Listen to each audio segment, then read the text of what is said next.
लेकर आए हम लोग आप लोगों की प्रतीक्षा में बैठे थोड़ी देर से। आप लोग आएंगे तो आगे शुरुआत करेंगे काम की करके। और बड़े ही हर्ष का विषय है कि प्रदेश भर के पत्रकार एक साथ हमारे यहाँ कवर्धा में एकत्रित हुए हैं। मैं कवर्धा की पावन भूमि पर सारे ही पत्रकार साथियों का हाथ जोड़कर शीश नवाकर हृदय से अभिनंदन करता हूँ, आपका स्वागत करता हूँ, ईश्वर से प्रार्थना करता हूँ, गुरुदेव महाराज से प्रार्थना करता हूँ कि आप और यशस्वी हों, आप और दीर्घायु हों, आप स्वस्थ हों, आपका परिवार सुखी रहे। आज के कार्यक्रम में उस दिन माननीय मुख्यमंत्री जी के यहाँ गया तो सारे ही अविनाश जी और सब लोगों ने भी वहाँ मुख्यमंत्री जी से बात की कि आप आइए जरूर। मैं भी वहाँ था तो संभव तो आज का ही दिन सब बन रहा था, उसमें उनका मन भी था, उन्होंने कहा भी मुझसे बात था। और अविनाश जी से तो उन्होंने ये कहा कि भाई मुझे केरल जाना है, अगर पुराने निर्धारित 2 कार्यक्रमों के अतिरिक्त मैं तीसरा कार्यक्रम न कर सका तो भी आप अपने निर्वाचन के बाद मेरे पास जरूर आइएगा और साथियों के साथ आइएगा, ताकि सबके साथ बैठकर एक बार मैं चाय नाश्ता कर सकूं, ऐसा माननीय मुख्यमंत्री जी ने कहा था। मैं भी था साथ। कल भी एक बार हम लोगों ने कोशिश की कि माननीय मुख्यमंत्री जी का अगर समय हो सके तो आ जाए, परंतु समय पूर्व निर्धारित कार्यक्रमों के बाद समय बहुत ही कम था और उनको केरल निकलना है। अभी ऐसे ही देरी से आए, ऐसे ही आगे और देर हो गया है, इससे कोई संभावना बन नहीं पाई। लेकिन बात जरूर है कि जब अविनाश जी इस पर योजना करेंगे तो हम लोग सब लोग मिलकर के एक बार माननीय मुख्यमंत्री जी के समक्ष उनके ही निवास पर बैठकर एक बार उनके साथ चाय पार्टी जरूर करेंगे। आज के कार्यक्रम में हम सबके बीच विराजमान हमारे जिला कबीर धाम के यशस्वी नेता आदरणीय राम कुमार भट्ट जी, हमारे जिला पंचायत के उपाध्यक्ष आदरणीय कैलाश चंद्रवंशी जी, हमारे भारतीय जनता पार्टी में प्रदेश कार्य समिति के सदस्य आदरणीय गोपाल साहू जी, आदरणीय हमारे कवर्धा नगर पालिका के अध्यक्ष चंद्रप्रकाश चंद्रवंशी जी, आदरणीय कवर्धा जनपद के अध्यक्ष हमारे दीदी विराजमान हैं, आदरणीय गणपत भाई भी विराजमान हैं, आदरणीय जनपद के उपाध्यक्ष हमारे गणेश तिवारी जी विराजमान हैं, और विशेष रूप से मंच पर विराजमान 2 ऐसी शख्सियत जिन्होंने आज के इस दिन पर आप सबका साथ, समर्थन और आशीर्वाद पाया है। आगे बढ़कर के संगठन में कामों को आगे बढ़ाने के लिए अपने जीवन का समय देना निर्णय किया है।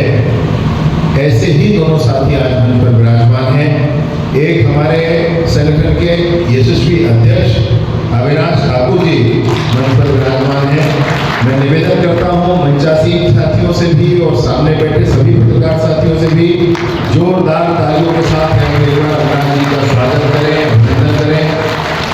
आगामी 2 वर्षों के लिए संचालक महोदय बता रहे थे कि 2 वर्षों के लिए कार्यकाल है, 2 वर्षों के लिए कार्यकाल है, तो 2 वर्षों में ये अनूठा कर दिखाएंगे। नए प्रयोगों के लिए, नए प्रतिमानों के लिए अविनाश जी को मैं शुरू से जानता हूँ। स्कूल में हम लोग साथ पढ़े हैं, एक कक्षा में पढ़े मैं और तब से मैं जानता हूँ। इनके पिताजी हमारे गुरुजी थे, शिक्षक थे, वो पढ़ाते थे और बहुत तेज शिक्षक थे, विषय पर भी गजब की पकड़ हुआ करती थी उनकी, और ऐसे भी बहुत तेज थे। तो मैं और अविनाश हम दोनों मिलकर गुरु जी की धीरे धीरे बुराई भी कर रहे थे, और मुझे बड़ी प्रसन्नता है इस बात का कि मेरे मित्र ने आप सबका विश्वास जीता है और आज आगे बढ़ करके प्रदेश स्तर पर अपने संगठन के काम को संभाला है। मैं हृदय से धन्यवाद देता हूँ, हृदय से बधाई देता हूँ। मैं प्रार्थना करता हूँ ईश्वर से, गुरुदेव महाराज से कि उनका कार्यकाल यशस्वी हो, वो आगे बढ़ें और संगठन को और आगे बढ़ाने और सुदृढ़ करने के लिए अपना प्राण लगा दें। मैं ऐसा अपेक्षा उनसे करता हूँ। ऐसे ही संगठन के सचिव के नाते जो महामंत्री ऐसे कहेंगे महासचिव टाइप के हैं वो पूरे, ऐसे आदरणीय अनिल जी गंडे के निवासी हैं और उनकी कर्मठता तो मैं जानता हूँ, बहुत अच्छे से जानता हूँ। मतलब अनेक बार ऐसे हुआ है कि आधी रात को फोन आया है, एक बार नहीं उठाया तो अनेक बार आया है, और अनेक बार आने के बाद जब मैंने फोन उठाया तो उन्होंने कहा कि देखिए ऐसी ऐसी घटना हो गई है और इसमें तुरंत ही कार्यवाही कराना आवश्यक है। ऐसी संजीदगी समाज के लिए ये अनिल जी में मैंने देखी। संजीदगी समाज के लिए संजीदा होना है तो पत्रकारिता एक बहुत बड़ा माध्यम है, उस माध्यम को भी उन्होंने चुना है। साथ ही साथ राजनीतिक क्षेत्र में काम करके भी हम समाज के लिए अपने उत्तरदायित्व का निर्वहन कर सकते हैं, तो उन्होंने उस क्षेत्र को भी चुना है। दोनों ही क्षेत्रों के माध्यम से समाज के लिए काम करने का प्रण लेकर हम सबके बीच आने वाले, और आज इस बड़ी सभा में, आज इस सामान्य सभा में, प्रदेश स्तर की आपकी सभा में आपने इनको निर्वाचित करके सचिव महासचिव बनाने का काम किया है। मैं आपसे भी आग्रह करता हूँ, मंचासीन सभी नेतागणों से भी आग्रह करता हूँ कि एक बार जोरदार तालियों के साथ अनिल जी का अभिनंदन करें। अपेक्षा है हम सबकी कि आने वाले समय में वो बहुत अच्छा काम करेंगे। आज के इस कार्यक्रम के माध्यम से अनेक बातें आई। मैं कहीं काफी साथियों से मिलता रहा, बस्तर के साथियों ने तो जोर से हाथ मिलाए, उनके हाथ मिलाने का मतलब मैं समझ गया। मैंने पूछा कान में धीरे से कि सब शांति है, तो बस्तर के साथी यही आपके साथ आपके पास उपस्थित हैं, आप भी पूछ लेना। उन्होंने मुझे बताया कि पूरी शांति बस्तर में। बस्तर में शांति होने का अर्थ है लाल आतंक का समापन होगा। एक साथी ने एक नाम भी बताया कि अब तक बचा है, मैंने कहा कि देखते हैं कब तक बचेगा। और दिनांक जो तय हुआ है 31 मार्च 2026, दिन दूर नहीं है और काम भी हमारा शेष ज्यादा नहीं रह गया है। निर्धारित समय में समूचा बस्तर नक्सलवाद से मुक्त होगा, सशस्त्र आंदोलन से मुक्त होगा, वहीं कोई चल सकेगा।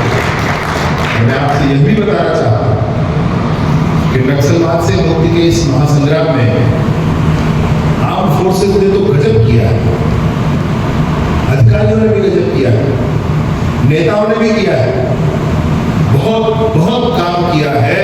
तो पत्रकार साथियों ने काम किया, पत्रकार साथियों ने गजब किया। पत्रकार साथियों ने तो सारी दिशाओं में काम किया है।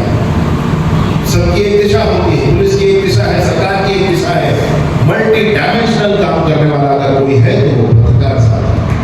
और वो इसलिए है कि पत्रकार साथियों ने नक्सल पीड़ितों की भी पीड़ा उठाई, सबके सामने लेकर आए, समाज के सामने रख दिया। पत्रकार साथियों ने आर्म फोर्सेस के जवानों की भी पीड़ा उठाई, जो सशस्त्र बल के जवान उनकी भी परेशानियों और पीड़ाओं को सामने रखा।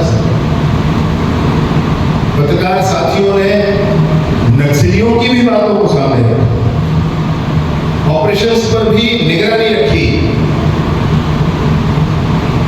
और जो पुनर्वास करना चाहते थे उनका साथ निभाया। गजब किया है पत्रकार साथियों ने। मैं हृदय से अभिनंदन करता हूं, हार्दिक अभिनंदन करता हूं। नक्सलवाद के समापन पर जो पराक्रम पत्रकार साथियों ने किया है वो अविस्मरणीय, स्वर्णाक्षरों में छत्तीसगढ़ के इतिहास में लिखा जाने वाला। मैं कितने साथियों को ऐसे जानता हूं जिन्होंने जान जोखिम में डालकर एक ऑपरेशन के पीछे क्या हुआ होगा इस बात तक पहुंचे। बस्तर के जनमानस में अगर कोई पीड़ा है तो वह पीड़ा भी निकाल कर सामने ले आना और समाज के सरकार के सामने रख देना, इस साहसिक काम को भी किया है तो पत्रकार साथियों ने किया। और मैं इस पत्रकार साथियों का इसलिए भी अभिनंदन करना चाहता हूं कि जंगलों में अंदर जा करके अनेक पत्रकार साथी ऐसे हैं, अनेक जिन्होंने कम से कम मैंने 10 बार जंगल के अंदर जिन्होंने पुनर्वास नहीं किया है, ऐसे नक्सलियों से बात किया हो, फोन पर बात किया, मैंने बात करके उनको आश्वस्त किया है कि आप आ जाइए, सुरक्षित ढंग से वापस आ जाइए। और पत्रकार साथियों ने अपना जान जोखिम में डालकर ये काम किया है, उनको वापस लेकर आए हैं, मुख्य धारा से जोड़े हैं। इससे बड़ा पुण्य का कार्य क्या हो? आप जीवन में किसी एक लक्ष्य को लेकर किसी एक क्षेत्र में काम करते हैं, उस काम का इससे बड़ा परिणाम क्या होगा? इससे बड़ी कार्य की संतुष्टि क्या होगी? आपने अपने मन को माना है कि मैं पत्रकार हूं, तो कागज तो होता है, कोई अलग बात, क्या कहते हैं उसको, प्रमाण पत्र होता होता प्रमाण पत्र ये आपको पत्रकार नहीं बना सकता।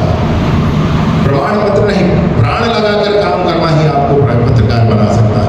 और किया है पत्रकार साथियों, गजब किया है, हृदय से आभार है, हृदय से अभिनंदन है। ऐसे भी समाज के सारे ही विषयों को सामने लाते हैं, बहुत मेहनत करके काम करते हैं। मैं आपको सच कहूँ, ये नया दायित्व मंचा सिंह सारे मेरे साथियों ने मुझे दिया है, और इस दायित्व में अभी मैं कहीं सुबह रायपुर के निवास से निकलता हूँ, कार्यालय से निकलता हूँ, कोई नेता आते हैं तब वो आते हैं, बहुत सारे साथी रिपोर्टिंग के लिए धूप में, पानी में, ठंड में सामने खड़े रहते हैं। उनको देख कर मुझे बात समझ में आती है कि कितनी मेहनत है इसका, कितना परिश्रम है इसका। हाँ, छोटे भौतिक विषयों पर न जाया जाए तो धार गजब दिखती है पत्रकारिता में। कुछ बातें भी, कुछ मान भी, कुछ आपने कहा भी कुछ।